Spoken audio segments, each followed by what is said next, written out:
you've covered diseases all over the world: AIDS, Ebola, malaria, swine flu, etc. And you wrote a book about Zika. Um, and you enjoy bungee jumping, quail hunting, and well, you don't enjoy having eye surgery, I said. Joined the New York Times in 1976 as a copy boy, copy person, night read man, environmental reporter, theater columnist, editor, before you became a foreign correspondent and started specializing in disease. Reported from 60 countries, and all of this despite the fact that you have a BA from Berkeley in rhetoric, which doesn't sound like it would lead to a career as a health specialist, but you can perhaps tell us more about that. So I asked you to start by talking a little bit about your experience as a journalist covering COVID-19 and all the other diseases you've covered. If you have some remarks, go ahead. Okay. All right. Thank you. You know, my ex-wife would say when I first met her, I said, I majored in rhetoric in college, and her instant remark was, "Yeah, didn't we all?" And it was, you know, a good point. How did I end up? Well, I'll talk about this last year, and if you want to talk about my background, we can do that. But this has been a very, very odd year for me. I mean, you saw the list of diseases I cover. I mostly work in a fair amount of obscurity because most of those diseases, happen to dark-skinned people in faraway places and not to New York Times readers. So very often, unless they come to these shores, people don't care that much about them. And I've been usually lucky to get about 35,000 readers for a story. I mean, I remember a story where I covered a new effort to fight malaria among babies by giving them artesunate suppositories and then putting them in the back of a bicycle ambulance to get them to a medical center in time. And I thought that was kind of a cool story. It might save some lives, but it got 35,000 readers. And now my story saying that this was going to be a pandemic ultimately got 7 million readers, I was told. So it's a little weird to hit 66 and suddenly have the big story of your life come to you, at this point in life. And the thing that really changed my life, I don't know how familiar the daily podcast is to Silurians, because some people listen to it, but it's very popular among the under 40 crowd, and I have enormous numbers of my kids' friends. My kids' friends and my friends' kids suddenly, writing notes saying, "Hey, I understand you work for the New York Times," essentially. I was even, just the other day I was ice skating at Bryant Park before work, and I'm wearing a helmet because I have fallen down on the ice and hit my head, and I'm wearing a mask over my face, of course. And some young guy came up to me and said, "Are you Donald McNeil of the New York Times?" And I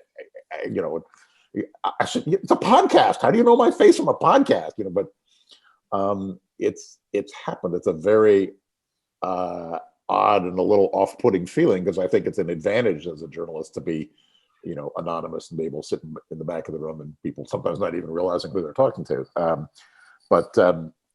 I think it's, Michael Barbaro said that it was a combination of my actual, what I've learned about science over the years and what I've learned about pandemics from covering them, plus whatever it is about my personality that's me telling stories about myself and me scolding people and telling them what to do has hit a chord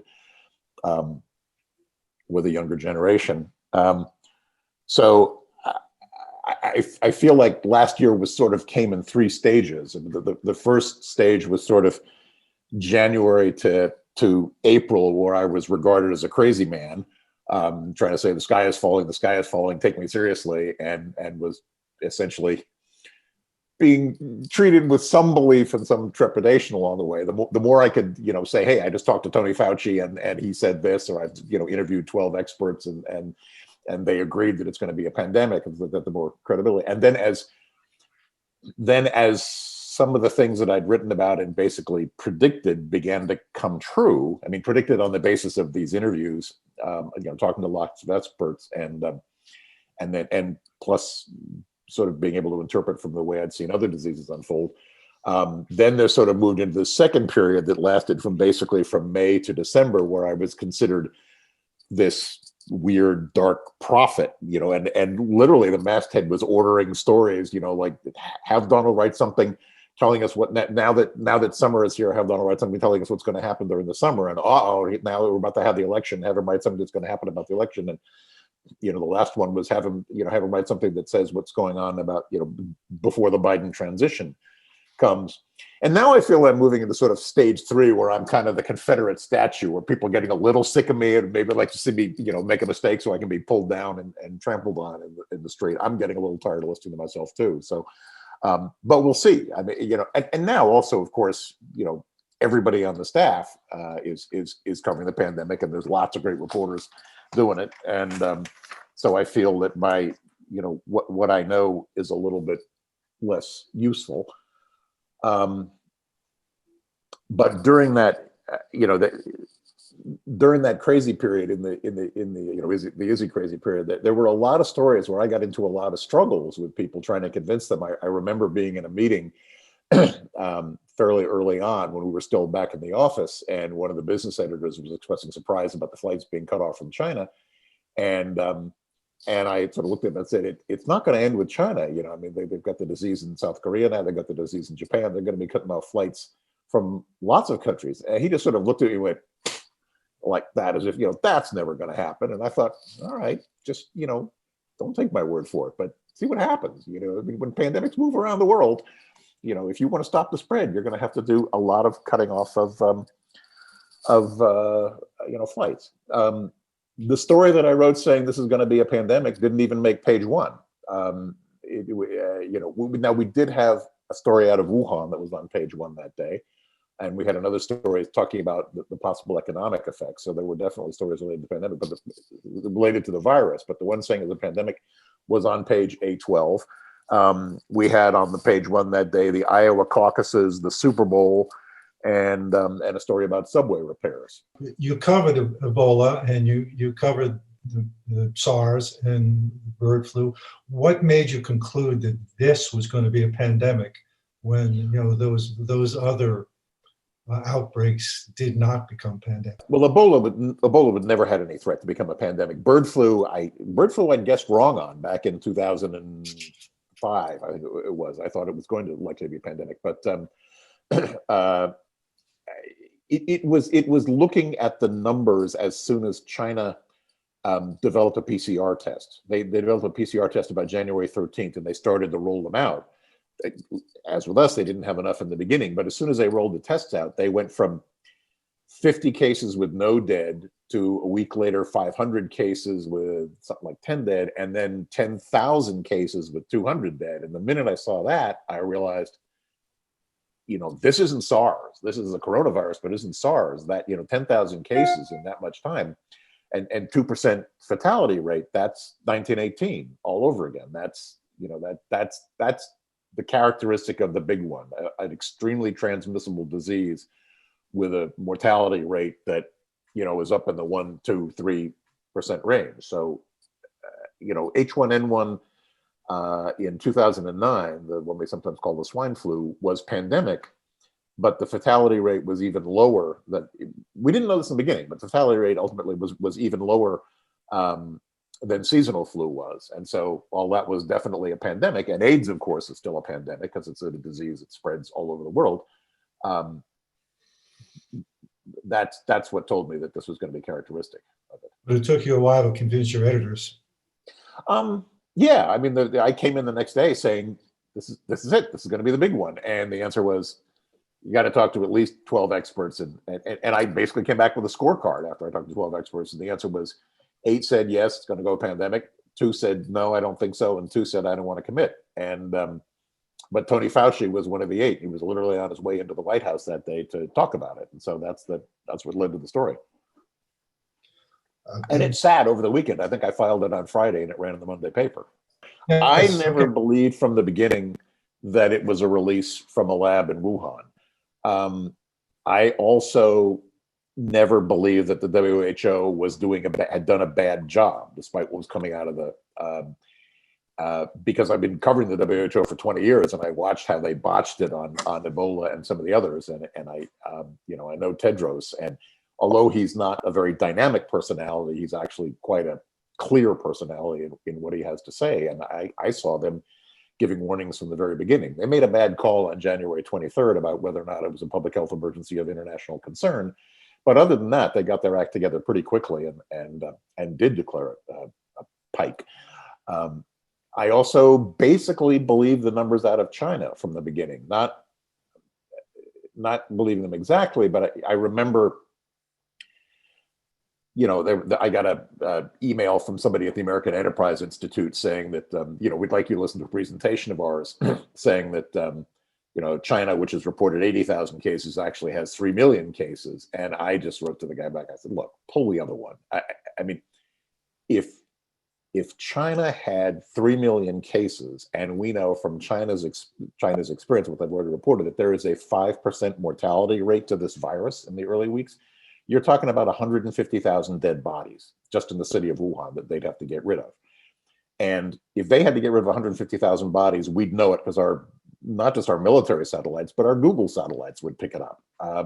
When they had 7,000 bodies to get rid of in Tehran, in Qum, in Iran, pictures of the mass graves turned up on satellite photos. So I just, I thought, yeah, they might be off by some thousands, and it turned out they were off by some thousands of deaths. But the thing that about pandemics, if you cover them, is at the beginning, there is always this fog of war period where you really don't know what's happening. The bodies are piling up faster than you can count them, certainly faster than you can test them. And not that long after that, by April, we learned exactly the same thing in New York City, that bodies were piling up and being just shoved into refrigerated trucks behind the hospitals. And a lot of those people died without ever being tested. And then it turns out lots of people died at home. So it's very hard to keep track of the numbers. So I was struggling with editors who believed that every time the numbers didn't match up to what had been said the day before, the Chinese were lying. And I said, no, they're in this fog of war. And I also thought that there was clearly a cover up by the mayor of Wuhan, who was very interested in seeing that his Guinness Book of World Records dinner for 40,000 people went off, and that his local party Congress went off during the period of January. But I didn't think that the cover-up had been ordered by Beijing. And so, it took months, but I think that even the CIA has kind of come around to that point of view. So there was this 2.2 million number that was floating around for a while. Did you ever buy into that? So 2.2 million deaths predicted, by a certain point. That was a prediction that was made at the White House. That was the Imperial College model that was written both for the United States and for Britain very early on, and it was predicting what would happen if nothing was done. And I mean nothing as in people didn't even stop shaking hands and or cancel any basketball games or anything. That's how many people they imagined would die, given what they thought was the R naught, the epidemiology, the reproduction number of the virus, which you get from calculating the doubling time of the virus, in it. That was always a very, very preliminary figure, but it was one cited by the White House and at a press conference in March, and then a couple of days later, Deborah Birx went for a different model, which was the IMHE model from the University of Washington, Institute for Health Metrics and Evaluation, which is disputed, but at least it's a model that they update regularly and you can follow, and they keep refining it, so it gets better and better, and it's now pretty accurate. That's the one that predicts that we're going to have, last time I looked at it, it was 567,000 deaths by the end of winter, by April 1st. So, and I wouldn't be surprised if we were on that, on that track. Early on, you were first alarmed and then pretty angry at the response of the federal government to the disease. I'm still alarmed and angry at the response of the federal government to the disease. I mean, I think, the CDC is giving better guidance now that nobody's paying attention to them. But you can see, I mean, even in this messed up rollout of the vaccine, they Operation Warp Speed did a brilliant job of producing vaccine at rapid time. And they did a pretty good job of delivering it to the state depots, but clearly there was no plan for after that, and no funding. It's kind of like, okay, governors, you're on your own now, which is the same attitude out of the White House that happened with PPE and happened with ventilators, and and plus in those days he was punishing governors he didn't like and steering. Jared Kushner was steering things to people who were political friends. Now we've just got this sort of hands-off attitude from the White House that's not helping the states roll the vaccine out, and there's also the guidance keeps shifting. I think the guidance makes sense. The increased guidance. I mean, you can make an argument for literally cutting the vaccine by thirds and giving it out in no questions asked to as many people who want to come in, because right now there's this whole long struggle to sign up for a website. You make an appointment, and then once you get there, I have a friend who just called me. He's in a line of cars in Florida right now. He has a large jug in his car because he knows he's going to be waiting at least 4 hours without being able to leave his car. So he said, I brought my peeing jug. I said, I want to hear what happens at the end of the day, what you had to go through in order to get this shot. 3 years ago, in an outbreak of yellow fever in Brazil, they realized that they had to move shots. They had to move out 23 million shots within a matter of a couple of months if they were going to hold off this outbreak. And they just went out into the streets. They cut the doses down to 1/5 doses, and they were just giving them to anybody who'd come up to them on the street. And they would fill out the paperwork as fast as they could, hand them a piece of paper, write their name down, and shoot them in the arm. And that, frankly, would be the fastest way to stop this epidemic, is to move doses out. And it wouldn't be perfect. It wouldn't be 100% protection, but it would probably slow the virus down. I want to ask you a couple more questions about your initial reporting. You caused some ripples in the journalism community when you went on Christiane Amanpour's program, and said Redfield should resign, and that Trump had the equivalent of a third grade science education. Right. One of those was fact and one of them was opinion. Right. I stepped over the line by opinion. You're going to get me in trouble again. I got suspended from talking on radio and TV for 4 months after that. I mean, the question that Christiane Amanpour asked me, I looked at it later, was what went wrong? How was it the United States did so much worse than Germany or Iceland or Australia, I think? And in my head, I was trying to remember, and try to figure out how do I describe the difference between Iceland and America and Germany. And I just sort of went off on how things had completely gone wrong in the first couple of months. And we were like a headless chicken. We didn't have enough tests in order to know where the virus was and stuff. And then she started to ask me, and I said that, Alex Azar was actually doing an okay job. And then he was replaced by Mike Pence, who was, quoting myself, a sycophant. And then, then she started to show me the video of Trump describing a complex concept in epidemiology, which is the calculation of lives saved. And I started shaking my head and saying, well, you can't expect him to be able to explain something like, calculation of lives saved. This is a guy who didn't have a third grade. This is a guy who wanted you to inject yourself with disinfectants and stick ultraviolet lights into your lungs. And, he doesn't have a third grade understanding of science. And I didn't even hear myself saying the stuff. I was just answering the question. And Debbie came into the room and said, did you say Redfield should resign? And I thought, oh God, did I? And I had an email from Dean Baquet very quickly saying that. So I'm a little more careful now, I think. But what was your question?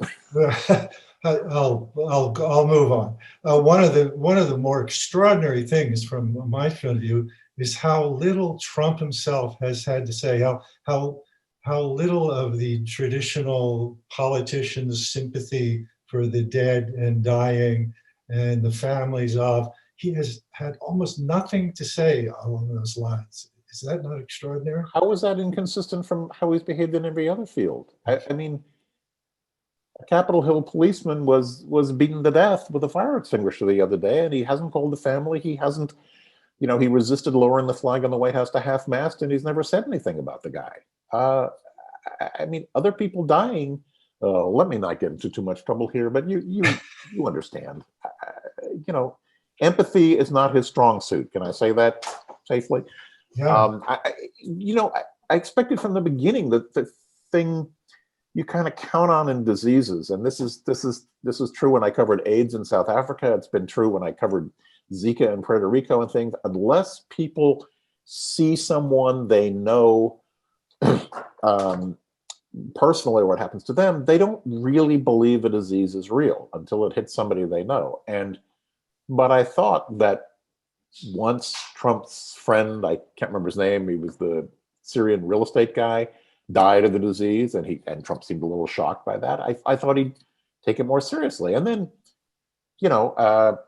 a couple of his kids got the disease at the time of the Oklahoma rally, I think, and then I think Don Jr. did, and then Trump himself got it, and it doesn't seem to produce empathy for the other people who are dying. And also, he launched this effort to make these really quite terrific vaccines. A 90%, 95% effective vaccine is an amazing vaccine. And these are also quite safe vaccines, despite that, the doctor who died recently. He hasn't gotten the vaccine yet. I mean, that's one of the things you'd sort of expect somebody to do when he launches it. Get it publicly. That no matter where you go, when there's any questions about the vaccine, the kind of number one thing you do is you ask the president to take it. Bill Gates went to northern Nigeria, and he and the Sultan of Sokoto took polio vaccine together and then gave it to kids in the area. The Sultan of Sokoto, who is is the highest religious official in northern Nigeria. He's a guy who was so special that you are not allowed to see him sit down or stand up. His men all surround him whenever he sits down or stands up and hold out their robes, so you don't see the Sultan rise or fall. In fact, you almost never see him off his horse. He and Bill Gates posed on a stage for TV cameras and gave vaccine to kids, and the Sultan gave it to his grandchild. That really creates confidence, and we're not seeing that from the White House. What do you think of the new Biden team that's coming in terms of the task force? So there's both the task force, and then there's the people who are actually going to take over. I think the task force has lots of good people on it. I probably would have wanted more sciencey people on it, more vaccinologists, a couple more epidemiologists. I don't know why Atul Gawande, for example, was on it, and I would have wanted to see some people on it who were more connected, not so connected to the Obama administration and traditional Democrats, and more connected to the Trump base, because I might have put, as people said to me, I did the interview. People said, maybe Dr. Oz should be on the advisory committee. Not that you expect any useful information from him, but because he can speak to the Trump base and people, doctors who appear on Fox News, like Mark Siegel and stuff, who actually understand medicine and have some credibility on Fox, to be useful at a time like this. The people he's got coming into office right now, I mean, I know Rochelle Walensky, and I think she's fabulous as a person and as an infectious disease doc. She's never run an organization like the CDC, which has its own weird traditions and unfortunately has become much more of a bureaucracy over the years. But I hope she's going to work closely with Nancy Schuchat, who's been kind of the acting director running the CDC for a long time and knows the place inside out. And I think because she'll be there as a representative of science, and because she's a person that's sort of naturally likable, that I think a lot of people are going to find her. People at the CDC, I'm sure, are going to be very relieved to have her in charge. And I hope she's going to do a good job. Whether or not she can reform, I mean, we need to reform the entire, not the medical care system, that needs to reform in its own way, but the pandemic response system in this country. I mean, we're really good at looking for Russian missiles, or, we have trillions of dollars worth of satellites and things up there, but we spend pennies on looking for the viruses, and the bacteria that are likely to kill us. And the Trump administration actually took money away from the PREDICT program, which was looking for animal diseases that were making the jump into humans in Southeast Asia. And that's nuts. I mean, they kill many more people than. There will be future pandemics. Oh yeah. A new disease that has the potential to cause a pandemic comes along about once every 4 months. There was a UN report um, Wow. back about 5 years ago. Not, obviously, they don't all turn pandemic, but and these are almost all zoonotics. They jump out of animals into people, and Mm. usually they hit a dead end. But there's always the potential, and there's a potential for some of the diseases that are circulating now to mutate and become more transmissible. What's your assessment of how the press, the media generally has done at covering this crisis? The media is a big thing, I mean, despite Fox News's protestations that they're not part of the media, I mean, I said to Hannah Yang, who's in charge of revenue and advertising campaigns and stuff for the Times, I said, we should do, if you look at the maps of where people got infected in New York City, the high infection rate zip codes, and you look at the maps of the zip codes where the New York Times is sold, they overlap almost perfectly. That very few people in those zip codes, in the kinds of places where you have readers of the New York Times and readers of the Wall Street Journal, who took this disease seriously from the beginning and have protected themselves. I said, we got to have an advertising campaign that's read the New York Times or die. She didn't think that was such a good idea, but but read the New York Times. It could save your life. Why not? I mean, I thought we should have a campaign talking about the New York Times and the First Amendment. And thank God we did do that campaign. I think we got to point out that good coverage saves a lot of lives in this. So my feeling about the media is kind of all over the map. I mean, there were some outlets that were in the Trump denialist camp who saw this all as an extension of the impeachment efforts and a Democratic hoax to get rid of Donald Trump. And there were others who took it very seriously and explained to their readers. And, I think particularly in the first wave in New York, I think a lot of people who read the New York Post or don't read news at all and, turn on the TV set in order to watch sports or stuff, I think they got hit hard in the first wave. And I've noticed that in this third wave, bad as it is, and it's hitting New York, a lot fewer people I know are getting infected in this wave than got infected in the first wave. And I think that it's partially my age group, but I think it's also partially that in the first wave, people were not knowledgeable and not taking this seriously. And now I think a lot of people are taking this seriously. And of course, soon that'll drop even further because a lot of those people will get vaccinated. How amazed were you that they developed the vaccine so quickly? Very. Yeah, I knew the record was 4 years for the mumps vaccine. It's the process of making vaccines has sped up enormously. I mean, you can literally type out a genetic sequence. They had candidate vaccines ready to go there. The thing that can't change is the speed of the human immune system. That you have to wait a certain amount of time in order to see people developing antibodies. But the other thing that's changed is that how we do clinical trials has changed and added enormous amounts of time and bureaucracy to the process. And so, when the mumps vaccine was invented, Maurice Hilleman literally swabbed his daughter's throat. That's why it's known as the Gerald Lynn strain of the vaccine. He swabbed his daughter's throat for mumps. He went down and he started, in those days, you had to make a vaccine by passaging it through many different kinds of animal cells and stuff until you make it the same virus, but weak so that it doesn't grow very well in people. And then you refine it and you turn it into a vaccine. And then you had to go out and test it. He literally went to homes to the disabled kids and vaccinated half the kids in one home and gave placebo to the other half, or just didn't vaccinate, and waited until an outbreak of mumps came along and saw how it went. And then he recruited hundreds of children in the Philadelphia area from churches, and the parents were asked to sign a consent form that was literally one sentence: I give permission for my child to be given an experimental mumps vaccine. And that's how they raced the process through. And you can imagine something like that nowadays. So I thought, given the way, how much of a struggle it takes to do a vaccine trial, and given the strength of the anti-vaxxer movement nowadays, I thought it would take a lot longer than it did. But, they signed people up. They created the vaccines, got through the phase 1 and phase 2 trials really fast. And the amazing thing is they were manufacturing the vaccines totally at risk. $1 billion, make the vaccine. If it doesn't work, we'll just have to throw it all out, and that's $1 billion we kiss away. But they did it, and it worked. And unfortunately, I think it's worked for Pfizer, it's worked for Moderna, it's working for AstraZeneca, and I presume it'll work for the Johnson vaccine.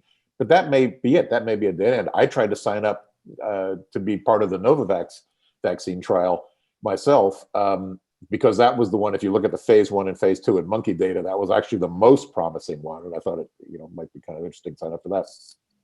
They haven't even called me back. I haven't looked into it, but I bet that trial is falling apart because everybody's so eager to get this vaccine. Did the government pay Pfizer and Moderna to develop their vaccines? Moderna, yes. Pfizer, no. Pfizer said we'll do this with our own money because we don't want government restrictions. But they handed out a total, I think it was $11 billion for 7 different vaccine candidates along the way. In Pfizer's case, it was they just agreed to pay, I think it was close to $1 billion for the first 100 million doses. I have to go back and check the figures, but for the others, they actually paid for the development costs and paid for the clinical trial costs and paid for the building of the plants to make the doses, the first 100 million doses. So they developed the vaccines, and then they're having serious difficulty distributing and getting the vaccines into people's arms. And 2, lots of people, it turns out, don't want to be vaccinated, including some health workers. Yeah. What do you make of that? Sadly, it's the norm that health workers, especially health workers in nursing homes, it's generally nurses and other workers, and usually not the RNs, but the LPNs, and so the lesser educated nurses who are very afraid of vaccines and more susceptible to the doubts. And different hospitals historically have handled this differently. I know Memorial Sloan Kettering here, anybody who refuses to take a flu shot every year has to wear a mask every day, all day when they come to work. I know that at Children's Hospital Philadelphia and some other hospitals, you get 2 weeks off without pay to rethink your refusal. And if you continue to refuse to get the flu shot, you're dismissed. It's like that across the country. There's always this risk, and it's always the same sort of rumors. I got the flu shot and I got the flu. I hear it gives you, autism. I hear, all these fears. Obviously, people don't worry about autism in an adult flu shot, but these rumors come up. And now the idea that Bill Gates has laced the vaccine with microchips is one of the rumors that's flying around. I noticed that one of the adverse events it was the Moderna trial, was that one of the participants suffered tachycardia after being struck by lightning 7 days after the trial, after getting a shot. So I wrote to my colleagues in science and said, you think it's the microchips that Bill Gates put in the vaccine that turned this guy into a human lightning rod? And Jim Gorman wrote back to me, if this vaccine is so good that you can get hit by lightning and all you get out of it is an irregular heartbeat, give it to me twice. So anyway, I mean, this is a constant problem that the rumors circulate, including among healthcare workers, and ultimately the way they get healthcare workers to get the vaccine universally is to say you're going to lose your job or you're going to suffer in some other way. And I wouldn't be surprised if that becomes pretty common, around the country. I would not be upset if the Times said, you can't come back into the office unless you're vaccinated, because I prefer to be around. I prefer to be vaccinated myself and prefer to be around people who are vaccinated. A 95% vaccine means that you get two people who are only 95% protected, sitting with each other, and you never know who's got a slightly weaker immune system. So I think it's a good idea for people to be protected against a disease with a lethality rate like this one. What about treatments? The monoclonal antibodies appear to work quite well, and yet the confusion is that they don't make nearly enough for everybody. They have to be given early on in the disease. And that's the problem, is that people get infected, but they don't go to the hospital until they've gotten quite sick. So they often go to the hospital during the quote second week crash, And by that time, it's kind of late for the monoclonals to work. And also, there's been no push behind them. So, and it's like they've kind of disappeared from the news. First, I thought as soon as it became clear they worked, I thought there would be a giant rush for them and there'd be a huge shortage. Instead, we hear that many of them are sitting in freezers not being used. And that missed them. And at the same time, there are people who are pulling strings to try to get them. Rochelle Walensky told me this, and she at Mass General very early on, she said that they were just getting calls from people who were big donors to Mass General saying, I want this for my grandmother, or I want this for me, or whatever. And Cheryl Stolberg did a really nice article talking about VIPs grabbing the monoclonals early, and that's not the way you're supposed to distribute medicine in the society. You're supposed to try to find some equitable way to distribute it, as we're trying to do with the vaccines. Betsy Ashton, can you unmute yourself and ask your question? I have a question that deals right with this problem of the issue of other treatments and the critical care doctors. And I've been working with a group of them during this pandemic, called in by them, and they're very frustrated that the US media has not reported about anything other than the vaccine development and the rollout, and have ignored treatments that work against COVID, that they know work against COVID. And these are not quacks. These are people that are very highly published, as well as have been working in the ICUs. And they have seen treatments that are now supported by a flood of worldwide data, including randomized controlled trials from many countries, and people's lives have been saved by them. We're talking about thousands of people in different countries. What will convince, two points here, what will convince the media to report what the other countries, London, Paris, they're all reporting this? Are you talking about ivermectin? Like the one that came out this morning in Frontiers. Ms. Ashton, are you talking about ivermectin? I am talking about ivermectin because this panel of doctors presented the data to the NIH panel last week. And there's nothing being reported. And yet these doctors are saying, good heavens, this works and it's cheap and it could help the people who, it could help us. Ms. Ashton, you've written to me about this several times, and Yes. I'm aware of it. Carl and Catherine, who are writing most of our articles about treatment, are aware of it. There is a great deal of push on ivermectin, and there is not the data to support it. We're aware of it. It's in the treatment tracker. There are not legitimate, fully done randomized controlled trials of it. There have been a number of observational trials and some others. Believe me, we don't have our minds closed to this, but the push that's on for ivermectin is similar to the push that was on for hydroxychloroquine in the early days. And we don't want to be caught looking stupid again as we gave plenty of attention to hydroxychloroquine. We were careful to try to cover it and say that's it's a treatment that a number of doctors behind, but I'm also aware of the group of doctors that are behind pushing ivermectin, and we're not as convinced as you are that this is really the miracle drug for the future. I'm sorry. We are not ignoring it. We know about it, but we're also not going to go, this is it. This is the greatest thing since sliced bread. This is the new penicillin, because the data is not there. I think you'll be surprised at what's coming out. Okay. Like I said, we're open-minded about it. Moving on. I have a lot of specific questions about, the vaccines and when you should get the second shot and where you should go to get it, and why is it so hard to get an appointment? If things go right, we should have a third vaccine by the end of this month. The Johnson & Johnson vaccine is looking pretty close, and presumably that will be another 100 million doses of another vaccine. That's a one-shot vaccine.